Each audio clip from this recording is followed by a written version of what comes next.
Ako po si Father Dennis, paring Densyo sa social media. Tara, magkwentuhan tayo. O diba, isang napakagandang lugar na pagdiriwang. Dahil sa lugar na ito, sa bayan ng Bulinaw, meron po tayong isang napakagandang okasyon. Pero bago po natin pagkwentuhan ang lugar na ito, tara, puntahan muna natin sa Barangay Patar dito sa bayan ng Agno.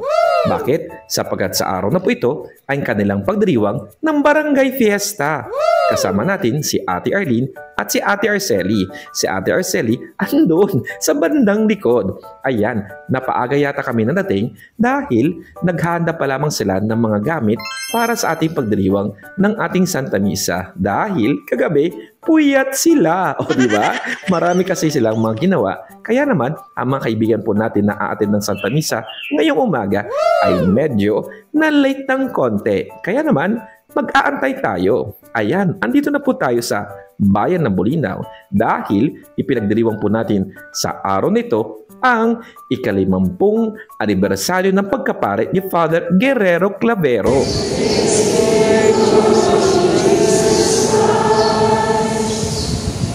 Father Guerrero Clavero.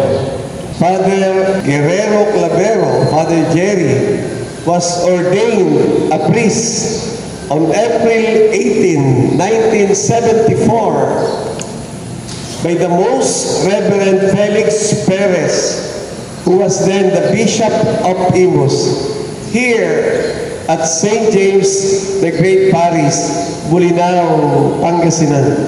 The ordination happened here in this church 50 years ago. For the past 50 years, you have given witness to the gift of the priesthood God has bestowed upon you. Now, in my presence and all the people around you, are you ready to renew your own dedication to Christ as a holy and dedicated priest of His new covenant? I am. When you were ordained, you have accepted the responsibility.